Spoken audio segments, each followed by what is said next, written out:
Ladies and gentlemen, esteemed guests, and those of you wearing the funny animal hats, welcome! The reason I've gathered you here today is to witness the exploration of the next great frontier. Here we are, 220 million years in the Earth's past, give or take a day. Let's have some fun creating the future, shall we? Hi, everyone. I'm Christy Smithers, an assistant here at the Institute. We're just about ready for you next door, but before we go in to see today's presentation, here's a message from my boss, the head of the Imagination Institute. WDW Radio, your information station. Hello, everybody, and welcome to the WDW Radio Show, your Walt Disney World information station. I am your host, Lou Mongello, and this is show number 267 for the week of March 25th, 2012. I'm pleased to share an interview this week with someone whose incredible talents in storytelling are not done with pictures or words, but through his music. Bruce Broughton has received 20 Emmy and numerous Grammy Awards, as well as an Academy Award nomination for his television and motion picture work, and he's also composed and conducted scores for Disney animated films such as The Rescuers Down Under and Bambi 2.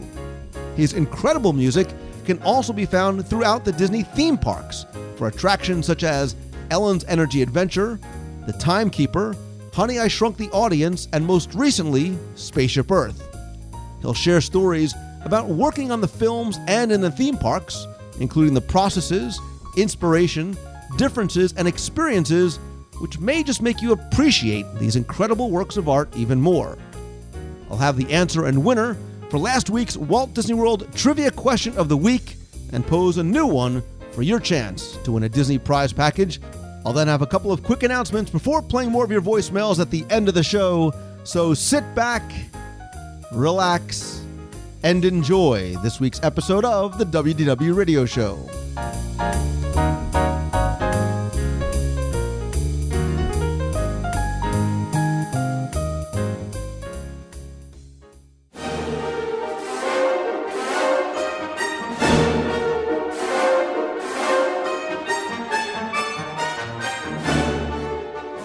Oftentimes, the key to telling a good story on film, TV, or in 3 dimensions at a Disney theme park is through the accompanying music.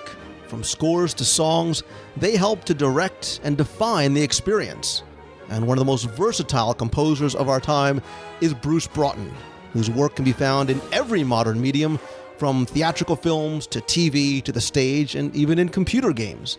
He has multiple Emmy Awards as well as more than 20 Emmy nominations, an Oscar nomination, and a Grammy nomination, and has worked with the best and brightest in the industry. And his work can also be found not only in Disney films, but in the theme parks as well. Beautiful, majestic, and memorable, his music continues to delight fans of every age. So today it is my distinct pleasure to welcome composer, conductor, and orchestrator Bruce Broughton to the WDW Radio Show. Mr. Broughton, welcome to the show. Thank you. I appreciate you taking time out of your schedule to talk with me today. And there's so much that I want to talk to you about because your career has spanned so many different genres and mediums and decades. But I did want to talk briefly about your early background and how you sort of got started with music.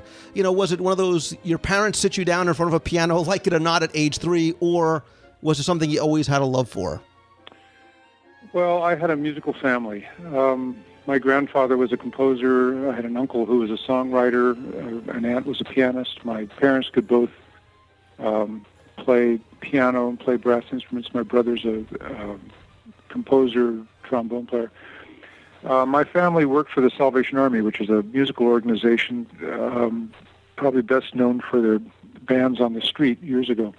But they still have some substantial musical organizations, and that was basically where I began my first musical education when I was a little kid learning to play a trumpet. But at the same time, I learned to play the piano. And music was the thing that everybody understood, and that was the one thing that was encouraged. Actually, I wasn't interested in being a musician. I was interested in being an animator, but nobody quite figured out what that was in my family, so I just continued into music. And I never had any intention of being a composer.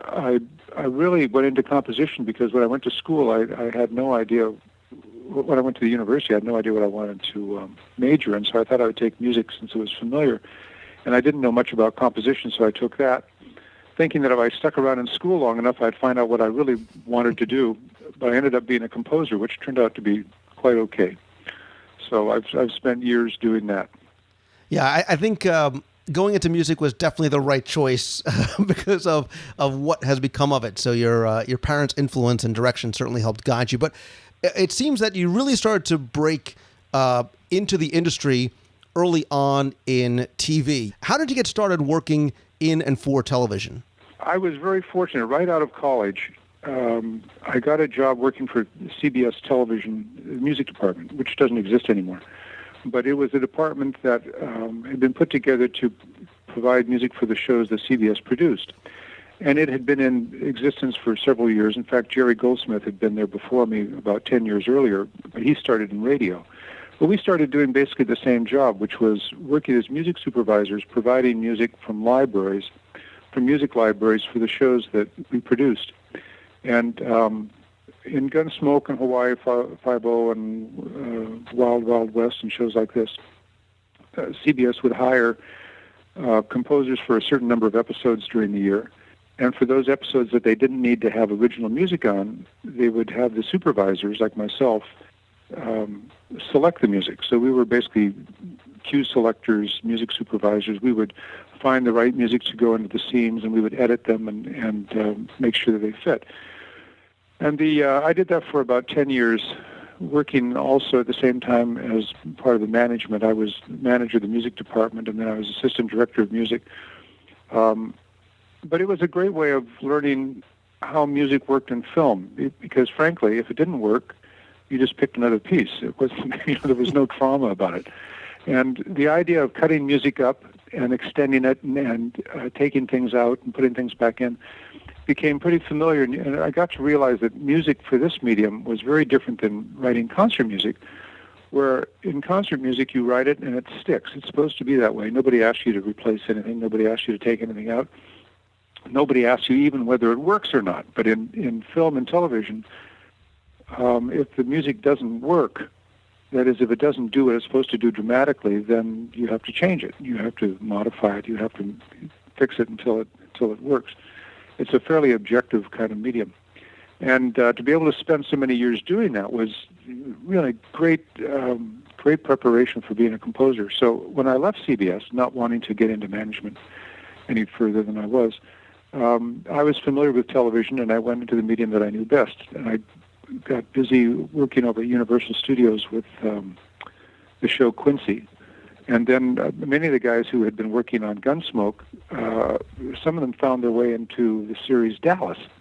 And the guy who wrote the theme for Dallas actually used to work in the CBS music department. He was originally the copyist, but he left copying and became a composer. Jerry Immel, he did the theme for Dallas and a lot of other TV shows. So we were all sort of like a big happy family working on shows with new stories and new situations, but in a familiar people. It was very nice. It was very comfortable and a great way to work and a great way to learn.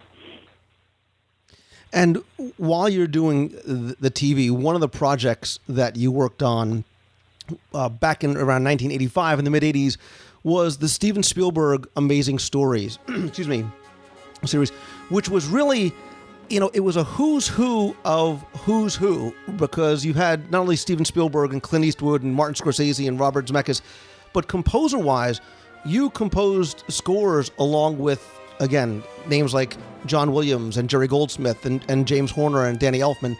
Tell us about the Amazing Stories series and how that came to be. Well, the Amazing Stories, because it was Steven Spielberg, I think this was Steven's first foray into television.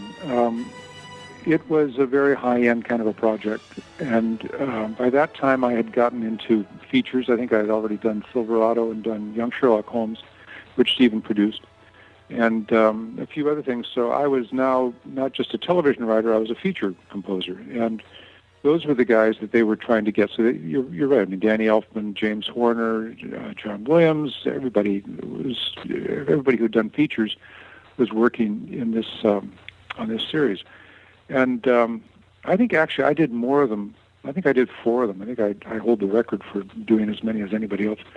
But they were all really interesting. They were also done by either feature directors, or they were done by new directors who were given their first opportunity to direct by Steven. For instance, I worked with a guy named Todd Holland on his first commercial productions. He was fresh out of UCLA, but his work had been seen by Steven, and his shows were things that I did, and Todd and I became friends, and have stayed friends for all those years because of Amazing Stories. But there were a lot of other directors, like I remember Peter Hyams and Zemeckis and people like this were also doing it. So it was sort of like movies for television, except in a half-hour format. And it was fun because they were all very, very different. The shows were all very different. You didn't know whether you were going to be working on a Western type show or a cops and robbers kind of show, except that they all had the Amazing Stories twist. They all had some sort of fantasy element in it, and it was just a lot of fun. And I want to touch on the films as well too, because again, you mentioned Silverado, a 1985 Lawrence Kasdan film. This was your first real major film score, and for your first score, you also get an Oscar nomination. Can you tell us how you made that transition to film and how you got the job of doing the score for Silverado? Well, I had done a lot of Western work. I mean, when I was at CBS, I worked on Gunsmoke. In fact, Gunsmoke was my first commercial credit as a composer. And after leaving CBS, I worked on How the West Was Won, and I had done a miniseries called The Blue and the Gray, so this 19th century music was pretty familiar to me. And I had done, at that time, a lot of television. I was doing miniseries as well as TV movies. And my agent at the time said, there's a Western over at Columbia that Lawrence Kasdan's doing. And he said, it's kind of a long shot, but what the heck, So we got a meeting, and I got the script. It was a very thick, very dense script. And when I say dense, I mean that it wasn't one of these just sit down and read the story kind of scripts. It was a script that really had a lot of stuff in it. I mean, the dialogue was very carefully driven. The story was very carefully made. The descriptions were very careful, and I liked it immediately because I thought, boy, this has got some real meat to it. So the meeting I had was with Larry Kasdan and his brother Mark, who's a co-writer, and the editor, Carol Littleton. And usually these meetings take about half an hour, 45 minutes. We were there for a good 2 hours talking about the script. He hadn't started shooting yet. He was really just looking to find somebody who could do the music. But the main thing was, I think he was looking for somebody who understood his story. And I seemed to understand his story. We hit it off very well. He still had other people to talk to, other people to look at. And frankly, taking a chance on me was taking a chance because I didn't have a big feature background. I had, in fact, 2 features behind me. One that had been for Billy Graham, the evangelist, and the other one was a fantasy, Ice Pirates, that had not done great business. So my background for him was essentially the television stuff. So he decided that he would work with me, and he thought that it would work out really well, and as it turned out, it worked out very well. I continued to be excited through the entire project. I went up a couple of times to Santa Fe to watch them shoot. I met the guys. I saw what he was doing, and I don't know. It was just a great project from beginning to end.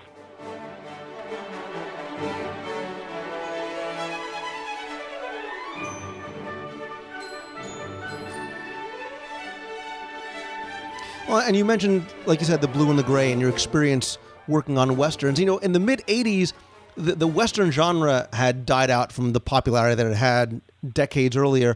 How do you approach a genre of music like that for one that is really not very familiar, hasn't really been seen a lot in either TV or motion pictures? And how do you sort of make it modern enough for a mid-'80s audience? Well, actually, I didn't. He was very, Larry Kasdan was very specific about what he wanted. He felt that he was making the original Western. He was making a Western for people who had never seen Westerns. And when he told me that, I said, well, like who? And he said, well, think about it. He said, kids haven't seen Westerns. He says, you and I grew up with the Westerns because that was from our time. But our kids haven't seen Westerns. They haven't made a Western for years. So this is a Western for people who have never seen a Western. And to that point, he had pretty much put everything in a traditional Western that you could put into a movie. I mean, it has the shootout, it has the good guy, the bad guy, the ranchers versus the the farmers or the cattlemen, whatever it was. All the sort of standard cowboy things are in that movie. And he spent a lot of time looking at old movies, the old John Ford movies and Westerns, to see how they worked and what they had and assembled. So when it came to the music, he said, I want a big traditional Hollywood score, Western score. And I said, oh, okay. And immediately I thought of, the first thing I thought of was Jerome Moross for the Big Country, because that was the really first big, outrageous Western score. There had been a lot of scores before that, of course, in all the Roy Rogers movies and the John Ford movies and all that kind of stuff. But the one that was really most distinct of that style to me that was Hollywood was Jerry Moross. And then, of course, right after that was Elmer's score for Magnificent Seven. So with that as sort of a guideline, that was the score that I sat down to write. And I found that The Silverado was a very specific film. It was very powerful. It was very much about friendship. It's about these four guys who meet and who try to go their separate ways, but they keep coming back as friends to get each other out of whatever their problems are. It was about family. It was about, it had a lot of feeling in it. And it was a very positive film. The good guys were really good, and the bad guys were really bad. So the score was made essentially for power and for energy. And, of course, I had a lot of energy because I was excited by doing this film. And it just sort of turned out to be the way it turned out. But I don't think I never thought of it as a groundbreaking score in terms of style. People like the score a lot, I think, because of the energy and because of the good nature. I mean, even at the end of the film, the Kevin Costner character says, "We'll be back." The last line of the film is "We'll be back," which people I think meant to be a sequel. But I think really what it was we're not done with our story. We're going to come back. The family's going to get together again. The friends are going to reunite. We'll all see each other. It's going to have a cheery forever after, Whereas Tombstone, which I did a few years later, is completely different. I mean, Tombstone is very dark. It's very melodramatic. The good guys are bad guys. The story is not happy. It's about family, sort of, but it's really, really black hat. And that was a much different score. It didn't have, it had a different feel completely from what Silverado had. The two scores couldn't be more different, actually. And I think for many of us, as we grow up, we are influenced by and attracted to stories or films or TV shows. But you sort of, from a composer background, who were your inspirations? Not necessarily the films or the shows, but who as composers or arrangers were the people who you look to as inspiration, both growing up and as you started working on your films? Well, to tell you the truth, as far as films went, I don't think I was even aware of music in films until I was in my late teens. And I consider this to be an advantage. When I went to see movies to be entertained. And rarely did I ever, if ever, remember a piece of music in a film. Once I decided that I wanted to go into movies, the reason I wanted to go into movies was because I decided I wanted to write music that would have an effect on people, music that could move people, that people could feel. And it pretty quickly came down to motion picture music, because that was the kind of music that they would take in movies. And so at that point, I started looking at movies and started looking at television shows and started really listening to the music and trying to separate the music from the film, which for a while was kind of hard to do. But I never forgot that people in general watch movies and don't pay attention to the music. They just get manipulated by it. They just feel what that is. But once I started looking at the movies and started listening to the movies, the guy who came up quickest on my screen was Jerry Goldsmith. I remember being a student at USC taking a film class, and part of the film class was to watch a movie every week. And I remember watching a couple of Jerry's movies, and I think, wow, man, that guy really can write. And the way he dealt with the drama and the way he dealt with the picture, I mean, he was my hero immediately. And he was to this day. I mean, I still think that Jerry had the best take on it. But I watched other guys. I watched the way Mancini worked, and I watched, John and Michel Legrand and I don't know, Larry Rosenthal and Lenny Rosenman and people like this. I mean, I became aware of an awful lot of people, particularly once I worked at CBS. We would hire a lot of these people because CBS, for the time that I was there, was also starting to produce motion pictures. So we were hiring all these guys to be the composers of our films. Outside of films, the composers that I grew up with were mostly the traditional classical composers. I went into college with what I call Tchaikovsky ears. I knew a lot of the Beethoven symphonies because I was a pianist. I was a good pianist, and I had grown up playing Rachmaninoff and Chopin and Beethoven and all this stuff. So I knew this music pretty well. I was just beginning to get into Stravinsky. I hadn't quite reached Bartók. Anything later than that, when I went into college, I didn't know.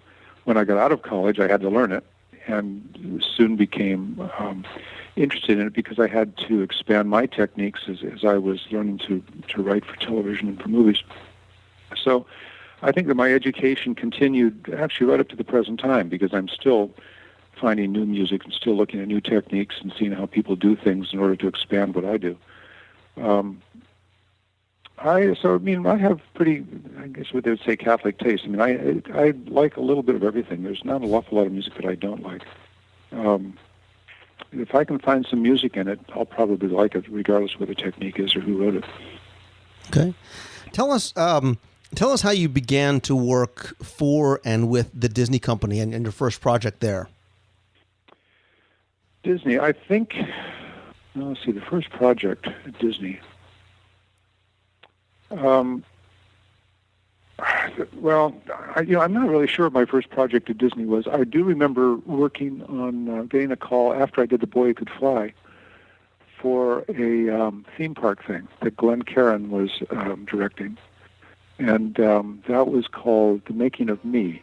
And I think the reason I got that was because Jeffrey Katzenberg, who at that time was at Disney, really liked the score to The Boy Who Could Fly. And I think either my music or my name came up in a meeting or whatever it was, I got that show.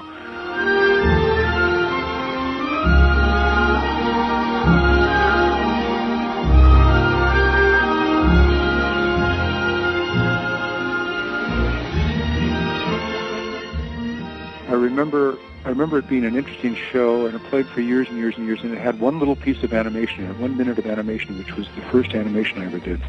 But the first real meeting I remember having at Disney, there were two of them, actually, I remember. One was having to do with the Rescuers Down Under. I had finished Silverado, and it was a couple of years later, maybe 5-6 years later, and I got a call from Disney about this animated feature. Now, as I said earlier, when I was a boy, I wanted to be an animator. That was my big passion, and Walt Disney was my hero. So here I get a call to do an animated feature. A lot of composers at that time didn't like doing animation, and the animation guys sort of came hat in hand when they approached a composer about doing one of their films. This film was supposed to be an adventure story. It had no songs in it. It was set in Australia. It was a sequel to a popular movie. And the question was, would you be interested in doing this? And I went, yeah, you bet. I'd love to do this. It just sounded great. And they were surprised by how enthusiastic I was. Around the same time, Jerry Goldsmith was supposed to do a theme park thing called, I think it was called Time After Time, the Timekeeper, something like that. It was a one of those circle vision movies where the picture completely surrounds you. And Jerry fell out of it. And so I got the call to come and look at this thing. Would I have any interest in doing a theme park thing? Well, I had already done the one, and it turned out to be pretty good. So I went and I looked at the circle vision thing, and man, it was really a lot of fun. It was basically based in France, and it was going to be performed in France. We were going to record it in England, and so I look at this thing and I think, wow, this is really cool. And I took to the people immediately. We all became really great friends immediately.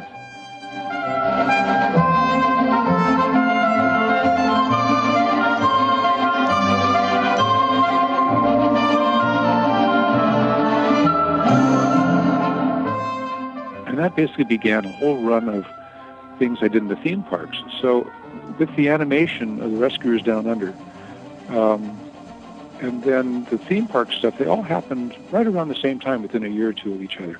And that became a big association with Disney. Right around that time, again, I couldn't tell you what year anything happened. I did more animation. I did 2 of the Roger Rabbit shorts. I did a few years later, I did a couple of animated movies for a different department. There were the Three Musketeers with Mickey, Donald, and Goofy, and I did the sequel to Bambi 2, all as features. And then I did some live-action movies, comedies, like Honey, I Blew Up the Kid. I did the Homeward Bound movies. And these are the movies I find that most people in their 20s and 30s who know my music know me because of those things. Mm-hmm. They were basically kids' movies that they grew up watching when they were little. And then, of course, kids like to watch the movies over and over and over and over again. So they became really familiar with the music. They became really familiar with the music and the characters, and they had this big warm spot. And very often I say, oh, yeah, I wrote the music to Homeward Bound or something like that. They go, oh, I love Homeward Bound. I love the story about the dogs. You know. So it turned out to be a really good association, not to mention all the zillions of people who go to the theme parks and see the music, or hear the music, rather. The things still play. They play well. They're fun to watch. Yeah, and I want to talk on the theme park music in a little more detail, but I do want to go back very quickly to Rescuers Down Under and working on the animated films, because as a composer, do you approach the animated films any differently? And is it any different than scoring a feature film, whether it be by process or otherwise? Well, they can be different, and the styles are different. I mean, these days, most animated films look like live action because they're all computer generated. But the films like Rescuers Down Under and the films before that Disney was particularly known for were all drawn, the so-called 2D animation. And they can be different. I mean, you always have a choice of Mickey Mousing, which is to really point up the action, or you have the choice of leaving the action by itself and letting it play in the background like you would with a live feature. With the expertise of Disney and the techniques that they use, it's very often hard to tell in their animated movies. The timing is so carefully done that they even though they're drawn, they play as almost like live action movies. So sometimes you might beef something up. You might point to an action or something, and you always have the choice of pointing to the action or leaving it alone and letting it play as a drama. In Rescuers Down Under, it's about 50-50. There's a lot of playing to the action, but there's also the strong sense that it's a dramatic film. You know, it's an adventure.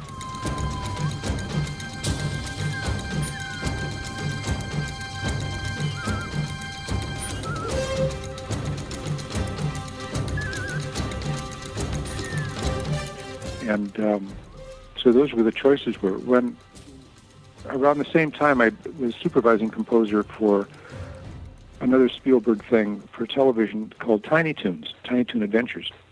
And I'd done the theme for Tiny Toons, and then it was my job to hire composers, to find and hire composers who could write in the style of Carl Stalling. And I found a few guys who could do it, sort of. Mostly the guys I hired really couldn't do it, but they came as close to it as they possibly could.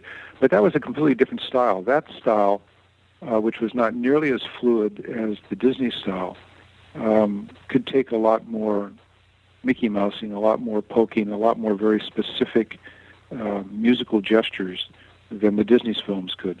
I think it's more just, it has to do with the style not only of the drawing, but also the style of the producing and what people want out of it. Sometimes in the animated pictures, they don't want any Mickey Mousing at all. They just want you to play the backgrounds. And it's interesting to see the old films like Tom and Jerry, as opposed to the old Mickey Mouse films, as opposed to the things that came out of Paramount, how those composers solved their problems, what they chose to play and what they chose to ignore. So basically I think you deal with every project basically on its own merits, and you try to you try to devise a style for whatever it is that tells the story the best. Because I think the Rescuers Down Under was an interesting film in that, like you said, it was just straight orchestral score. There were no songs, and I wonder if that sort of affected the film anyway. But I know when watching it, I sort of got that sense it was a very kind of, especially in things like Cody's Flight, it was kind of that Carl Stalling-like approach. So when things get fast, when if somebody runs, the music runs. If somebody falls, the music falls. And it very much had that growing up with a Warner Brothers cartoon feel to me at some points. Yeah, I think there's a lot of paying maybe a little bit too much attention to the action.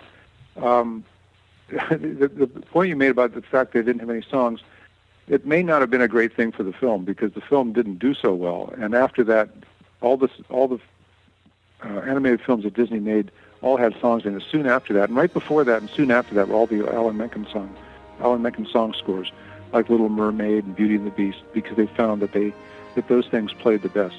But in terms of the actual movie and the production of it, I mean, Rescuers is still a stunning movie. It's incredible animation, and it's a really entertaining picture. And I say I hear from a lot of young adults in their 20s and 30s that they watched that picture forever, over and over and over again when they were kids. And the score is beautiful too. I mean, they released the score on CD because I think it's very much a testament to the music that you created. But you also touched on the theme parks, and now you're sort of going into a whole, at least from an outsider's point of view, what is probably a very different type of a medium, because now it's not something that's a TV show or a film. You're now creating for Disney theme parks. So let me ask you this. Had you ever been to Walt Disney World or Disneyland before you sort of transitioned into beginning to compose for them? I was at Disneyland 3 days after it opened. I was 10 years old, and it opened on a Sunday, and I was there on Wednesday. I told you I was a big Disney fan when I was a kid. So I remember watching the TV show, which was called Disneyland, and watching Walt market this thing that he was going to make. So when it was open, I was ready to go. And I did that as a kid. I mean, I'm acting just as a kid, not as somebody who was noticing how things were put together or the technical stuff of it. I was just enjoying it as a little kid. When I got to do it as an adult, that was a little bit different. I was sort of like having my cake and eating it too. What was I going to say about the theme parks? Oh, the interesting thing about the theme parks, I found that theme parks and animation have some similarity in that they're both, for me, extremely enjoyable projects to work on. Mainly because they're both very well prepared and both very well thought out. I mean, you can't make an animated film without sitting down and figuring out what all the scenes are going to be, because all those scenes have to be created, whether they're created by hand as a drawing or whether they're created by a computer image. They all have to be figured out and timed and really thought out, and you can't just sit and reshoot a scene if it doesn't work well. You have to figure it out beforehand. The theme parks are very much similar. The theme parks move a lot of people. They literally put people in little bins and you take them around in rides, or they put them in front of a theater, or they sit them in a theater, or they put them in front of a screen, or they whatever they do. But they're used to moving big masses of people in and out, and all of that stuff has been figured out, timed, constructed, thought about, worried about, safety considerations, time considerations, entertainment consideration. All this stuff has been worked out by the time you get there as a composer.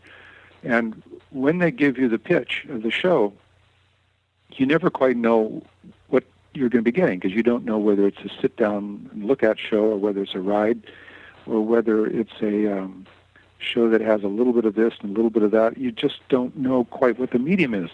And very often on these theme park shows, I got such a big kick out of them, because I'd sit there listening to the pitch, listening to somebody try to explain to me what the show was, thinking, I don't have a clue as to what they're talking about. I don't know what the heck I'm going to be doing on this thing. And eventually just working it out, figuring it out, asking questions, working with people, devising themes, devising methods, devising ways of doing it. I mean, for instance, the last thing I worked on was Spaceship Earth at Epcot. And Spaceship Earth was different from the ones that I'd done before because it's an actual ride. You actually sit in a little cart, and it takes you around, and you see all the things. But it had one particular thing in it that was odd in that you go from room to room, and each room represents a different period in history. You go from the Romans to the Egyptians to the Phoenicians, or an opposite order, whatever it is. And occasionally the ride stops. It breaks down. Well, at least I thought it broke down. Well, it turns out it doesn't break down. Occasionally the ride will stop because sometimes if they have to get people into the cart in a safe manner, like if they're handicapped or something like that, they have difficulty moving and they have ambulatory problems, they will stop the ride until they get the people safely on, and then they'll start the ride again. So this stopping is part of the ride. And if you stop in between two different rooms, two different periods, you're stopping basically in between two different kinds of music. So you're hearing two musics going at the same time. What do you do about that? And so I had to figure out how to go from room to room to room to room, knowing that you could stop at any one point and hear this music with that music and hear it as a sequence, maybe 4 or 5 pieces after that. Well, I'd never had that problem before. In other ones, you just sort of have to figure out how to make it sound. There's one show we did, Honey, I Shrunk the Audience, where you have to make it sound like a live show. It's a 3D thing, and they want to make it sound like a live show. So you do the show in a way that it sounds like there's a pit band playing there, and it's falling apart or something, but there's also underscore under it. So all these little things are things that are unique to this specific shows, and they're not like the kinds of problems you would have working on a motion picture or a TV show. They're just very, very different, but with people who really have, you can really ask them any question because they've probably figured out the answer. If they don't know the answer, they look to you for some sort of help and guidance. It's really a great group of people to work with on theme parks and animation.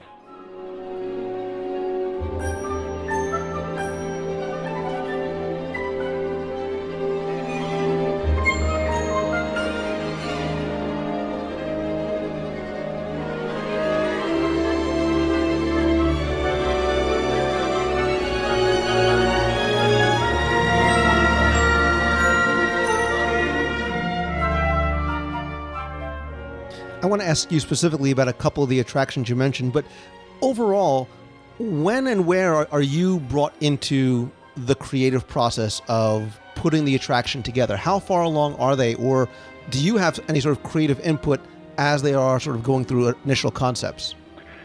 No, generally on a theme park thing, you're brought in towards the end. They've done, sometimes they have to build the room, sometimes they have to build the stage, sometimes they have to build the ride. For instance, in Epcot, they have Ellen's Energy Adventure. That's a huge room with people movers, each of which holds 100 people. They have 6 of them. And that moves around a big space with screens overhead telling a big story about the creation of the universe and all that. There's no way they would bring a composer in before that. They wouldn't need his services until they had really figured out what they were going to do. So in order to fit the ride, to know how much time you need to get the people from the pre-show into the show itself, to fill up the people movers and to get the ride started. All that stuff has to be timed. By the time the composer gets there, they've figured that out, and they give you the numbers to work around. With a movie, it's different. As I said, on Silverado, you get into the movie sometimes before they shoot it. Sometimes you get in right after they're done. Sometimes you get in at the very end. Sometimes you get a little bit of time, and sometimes you don't. But on usually on animated things and on theme parks, you come in towards the end. And so, as long as you mentioned Ellen's Energy Adventure, that is one of my favorite pieces of music because it's just it's a beautiful melody. It's part of the theme. It's part of the background. They play it in Future World as part of the background music as well too. And it's a long piece too. It's about 7 minutes. Yeah, it's.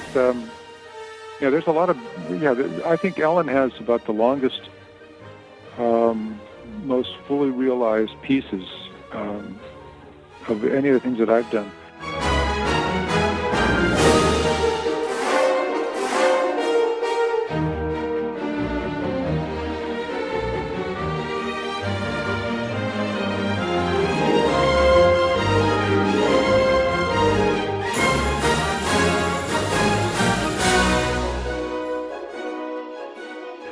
mean, you have to figure it's a huge room.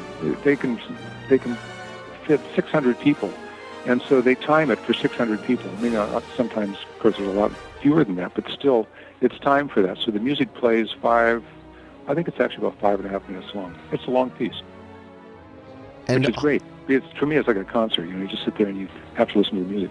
It's beautiful because it's present throughout the entire attraction. Yeah. And Honey, I Shrunk the Audience, I love as well, because I think there's, because it's supposed to be, and you're this very sort of prestigious Imagination Institute, it's very sort of dignified, but there's a lot of sort of whimsy attached to it too.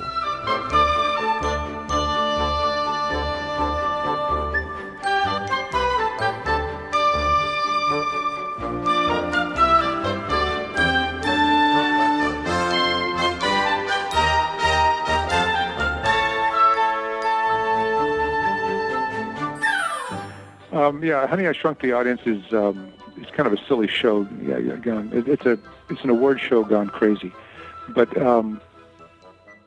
it's fun because it actually is put on it's placed on a stage that moves, and because when the kid rips the theater out, you've got to have the impression that the whole theater is moving. So they go to great pains to make it feel as real as it possibly can, and they do a 3D show to try and make it look as though it's actually happening in front of you with all the 3D stuff coming at you, the animated effects and everything else. It's quite a production. And as you said, Spaceship Earth, I assume one of your most recent or more recent works in the theme park. This was a Bruce Broughton project, from what I understand, from beginning. You wrote it, you conducted, you composed it, a 63-piece orchestra, 24-voice choir, again, talking about a very majestic, beautiful score. How did you have to approach it? Because again, you have to represent different periods. You have to be able to. The music acts as the transition element between all those different scenes.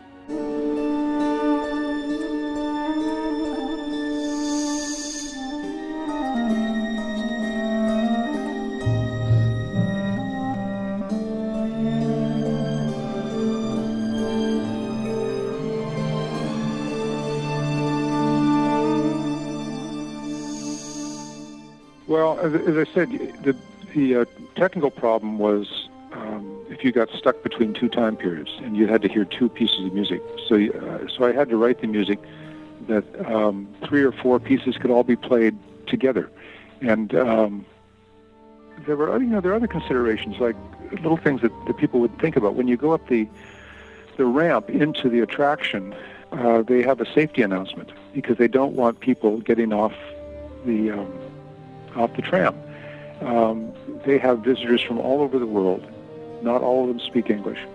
And they want to provide for the safety of everybody. So if the tram should stop, and it does stop, if it should stop in the dark, they don't want people to get scared and be terrified and jump out. So the music, which is offering a certain kind of atmosphere and a certain kind of ambience, also has to be of a type that permits the safety message to be able to come across, and also doesn't create so much fear and anxiety in people that they're going to, jump and try and get out the exit door somewhere. I mean, it's really very specific kinds of things. In Spaceship Earth, there are 3 or 4 areas where the music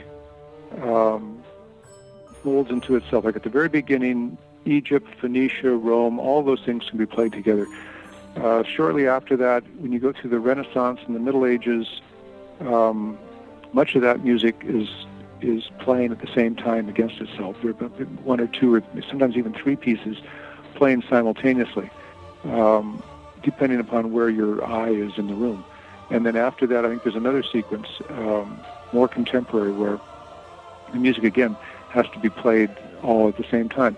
And then every once in a while you come into the big room with the big theme and the choir going and the vista of the earth and all that stuff. And then as you slope down, there's a little cartoon thing that happens in the seat that you're sitting in, which plays against the stuff that you just saw in the vista of the earth and all that. It's quite a project. Let's just say that. And if it works well, I'm happy.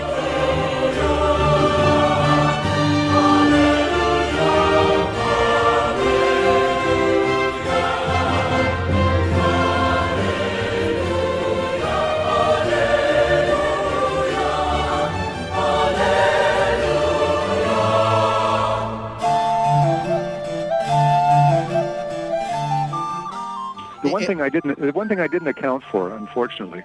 I took the ride after it was installed. The one thing I didn't account for was the actual sound of the tram, because it makes a lot of noise.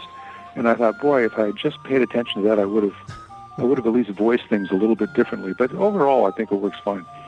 Again, it's spectacular. And did it present any specific challenge, or as you're going through, again, you're representing different periods throughout history, so you also brought in not just standard orchestral instruments, but you bring in recorders and lutes and harpsichords, things that are not really present in modern music.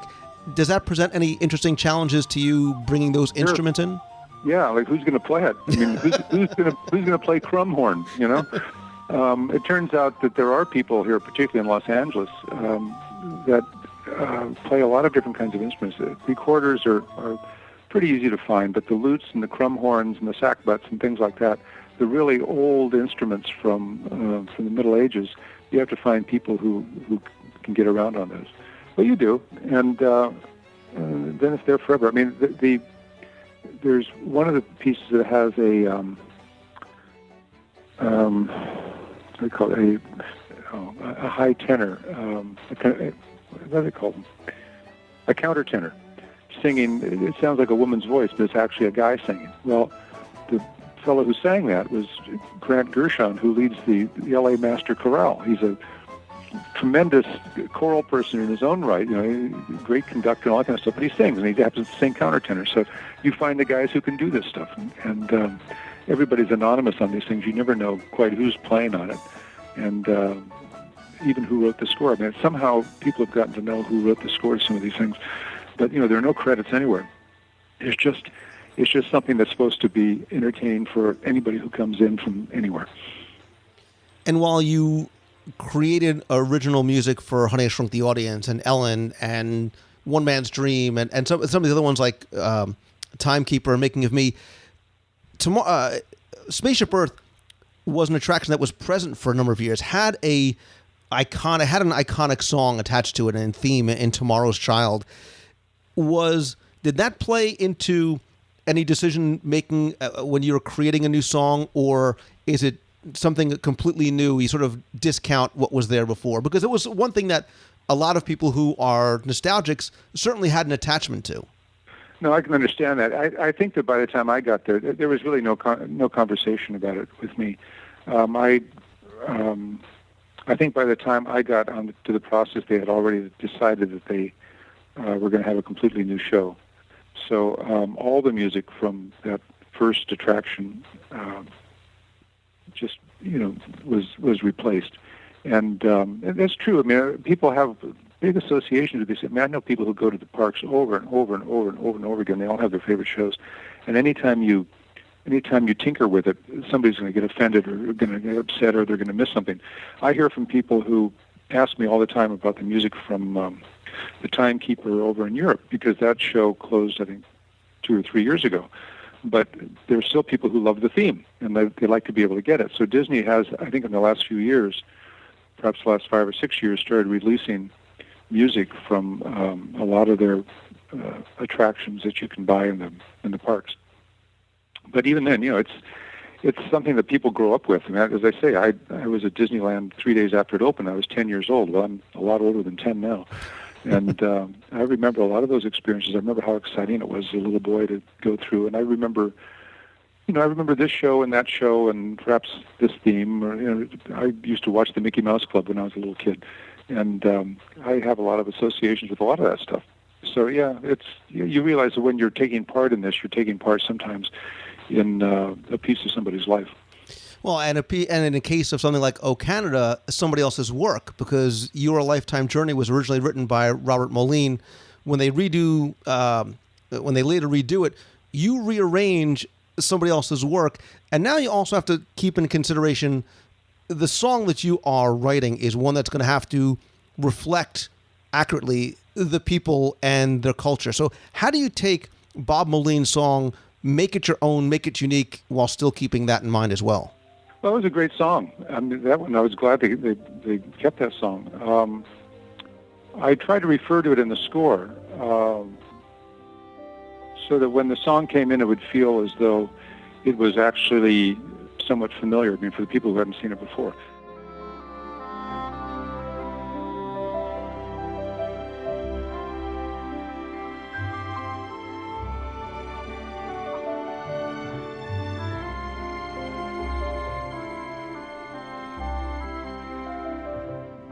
But as far as the Canadian stuff, my mother's Canadian. Three of my grandparents are Canadian. I mean, my family's predominantly Canadian. And it wasn't too much of a stretch to go from Vancouver or Calgary to Nova Scotia and know where I was, you know, because I have a lot of family from up there.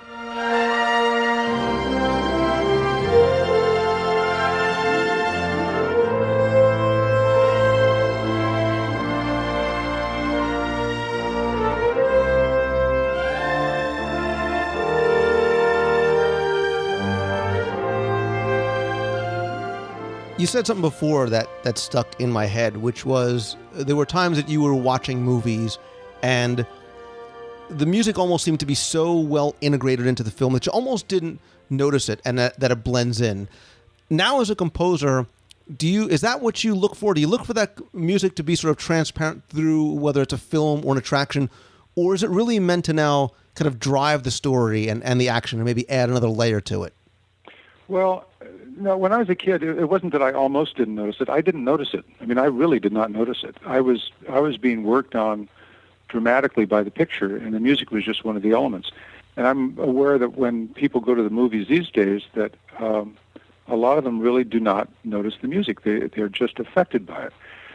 When I go back and look at these pictures now as an adult, particularly with one who has, you know, a background in music, I'm sometimes surprised to hear how the music is almost screaming at you. You know, I mean, how could you miss this? But you get so involved with the picture, you don't really pay attention to it. So the job for the composer is to advance the story, is to make the story as much as it can possibly be. If the characters are not romantic enough, maybe you need to make them more romantic or more scary or happier or sadder or faster or slower, whatever it is. There's stuff that the music can do. I don't have any problem with having the music to be of sufficient quality that it can stand on its own, but it can't overtake the drama and it can't overtake the picture. And if the music is too interesting, that means you've probably overshot the picture. You know, or you've forgotten what the music was supposed to be there for. The music is supposed to be there only to support the film, because film music is only accompaniment. It's accompaniment to some drama, and if the drama weren't there, the music wouldn't be there, and the music wouldn't be what it was. I mean, if I had sat down to write a piece that sounded like Silverado on my own, just for the heck of it, it would have sounded very, very, very, very different, because Silverado or Tombstone or Honey, I Blew Up the Kid, any of these things were my reactions to a story and to the movie. And any particular part in it, the fast parts, the slow parts, the exciting parts, those were all my responses to what was going on the screen and the story I was trying to help tell. So I think the kind of music that I like the least in pictures is the music that really doesn't say much of anything. You know, that's just there as an alternative to sound effects. It's there because maybe the director got nervous and thinks that he needs to have something to move the picture along. I mean, I don't know, you know, but music that says nothing to me says nothing, and why do you want it? You know, why do you want it in your picture? Why do you want to listen to it? Why do you want to write it?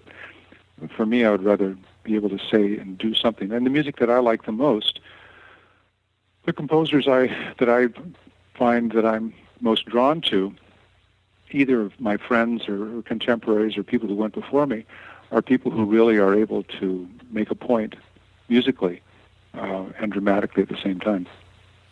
All right, so I have to ask you a final question. Since you are a Disney Parks fan, is there one attraction maybe that you really enjoy, or more importantly, is there a piece of music, not your own, in a Disney theme park attraction that really stands out to you? Oh, that's a hard one. That's really a hard one. I don't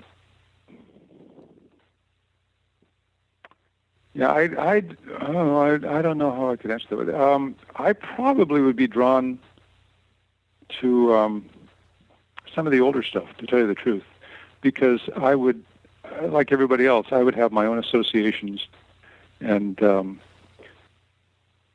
I don't know. I mean, we were there a couple of months ago and watched a spectacular show at the end of the day at California Adventures.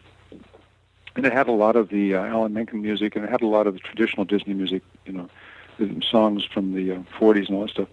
I don't know who the arranger was. I don't know who put the show together, but my gosh, it was really, really well done. And, everybody's standing outside, and they're shooting the fountains up, and they're projecting the pictures on the spray. And this music is just screaming at you, but my gosh, it was a good job. And all of the songs, of course, are all familiar, and they all give you a buzz. So I would say, I don't know. I mean, I think it's probably more to the point to say that I have seen a lot of these shows and couldn't tell you the one that I dislike. I think they all work really pretty well. Great. I love the answer. You said you're still learning even today. Are there any other projects or things that you're working on that you could share? I'm not working on any film projects at the moment. I'm on my way to teach a class over at USC in film music, doing a class in orchestration. So I'm going to share what I've been learning and what I know to a bunch of other people, and hopefully they will get to be better than me and produce some good music in the future. Excellent. Well, I want to direct the listeners over to brucebroughton.com. I'll put a link to it in this week's show notes.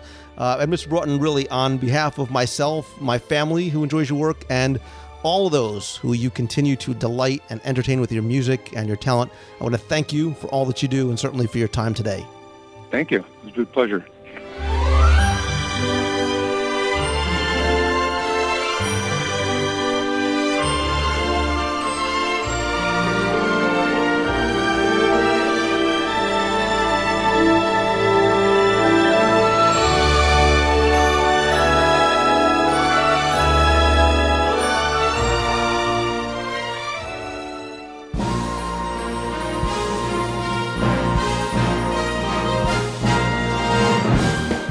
It's time for the Walt Disney World Trivia Question of the Week, where every week on the show I'll ask you a history trivia question, maybe play a random sound clip, or ask where in the world have you heard this question, to give you a chance to win a Walt Disney World prize package. Let's first go back to last week's trivia question, which, in honor of the release of The Muppets on DVD and Blu-ray, get the bloopers, it's awesome. What song does Miss Piggy sing in her solo in Jim Henson's Muppet Vision 3D? And the answer, of course, was Dream a Little Dream, or Dream a Little Dream of Me. Thank you to everybody who entered. Pretty much all of you got this one correct. And the one winner that we randomly selected from all the correct entries was Tracy Fisher. So Tracy, congratulations. Please email me your address. I'll get out your prize package, which includes all 6 of my audio tours on CD, Main Street, Adventureland, Fantasyland, Toontown, Liberty Square, and Frontierland. I'm also going to give you a copy of Celebrations Magazine, Issue 1, and a $25 iTunes gift card so you can rent or download the Muppets or the soundtrack from iTunes. Now, on to this week's Walt Disney World Trivia Question, which we'll do in honor of Bruce Broughton, our guest this week, who, as you know, conducted and composed the new score for Spaceship Earth. So, do you remember how easy it was to learn your ABCs? According to the narration in Spaceship Earth, who invented them? That's it. It's that simple. It's a one-word answer, and you can email contest@wdwradio.com. You have until Sunday at 11:59 p.m. That's Sunday, April 1st, April Fool's Day, to get your answers in. Again, to contest@wdwradio.com. We'll randomly select from all the correct winners, and you know what? I'll copy that exact same prize package as well, and maybe even include a little something extra special that I brought back from the Disney Fantasy. Stay tuned next week to find out who the winner is, find out the answer, and for next week's Walt Disney World Trivia Question of the Week. Have fun. Good luck.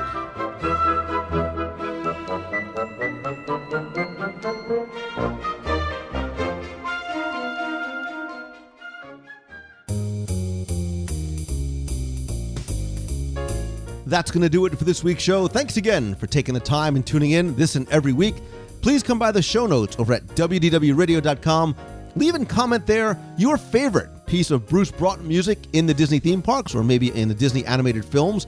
While you're on the site, be sure and check out our blog with multiple blog posts from different contributors throughout the day, our free discussion forums, polls, contests, videos, and lots more.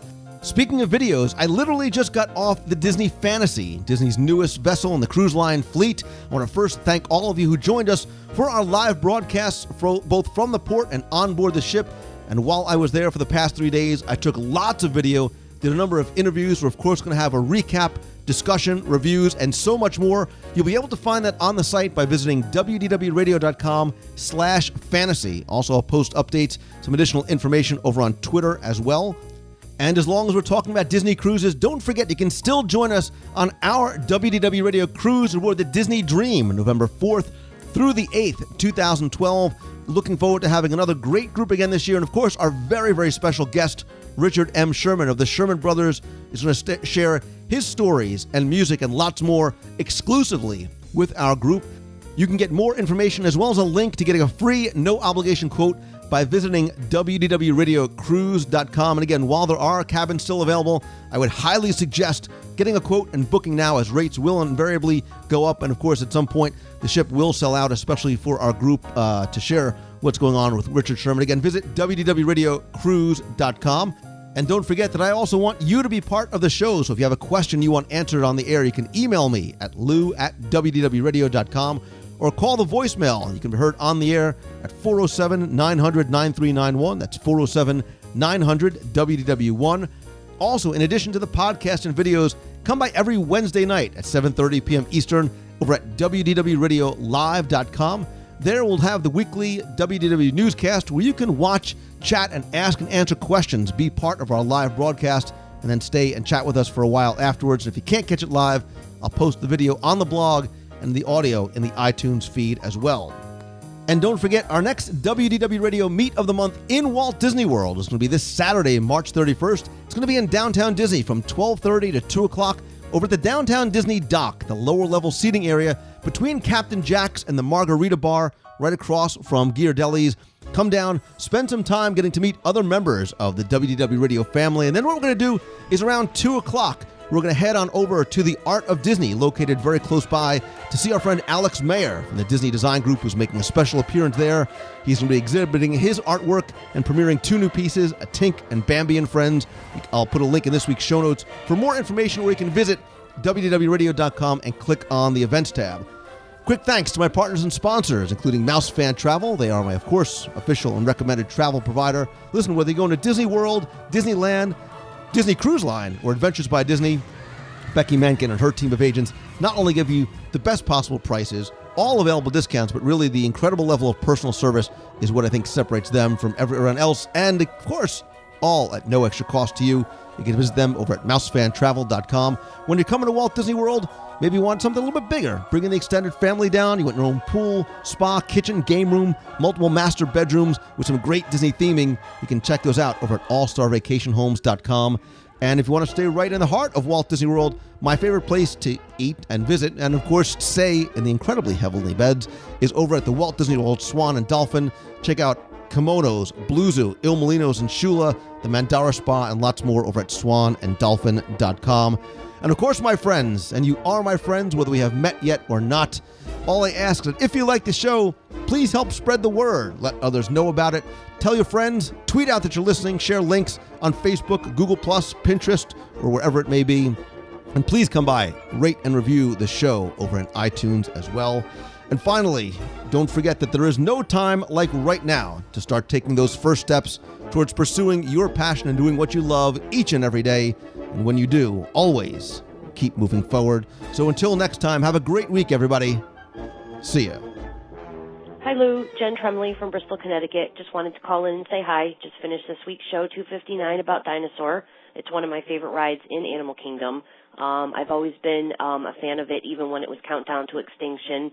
It's just a cool ride. I really like the ride vehicles. I like the fact that it is a quote-unquote thrill ride, but, you know, you don't get off of it feeling, at least I don't get off of it feeling, you know, ill.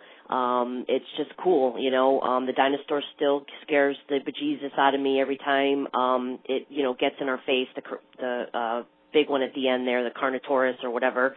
And it's just a cool ride. I always make sure that I hit it every time I go, sometimes several times when I'm down there. So it was a very cool DSI show with Ryan, and just wanted to say hi, and haven't called in for a couple weeks, and I hope everyone's doing well, and just wanted to give a shout-out to the WDW family. Look forward to the anniversary show coming up, and I also liked last week's show about the best lounges in Walt Disney World. So keep up the great work, and we'll talk soon. Take care. Bye-bye. You've got a friend in me.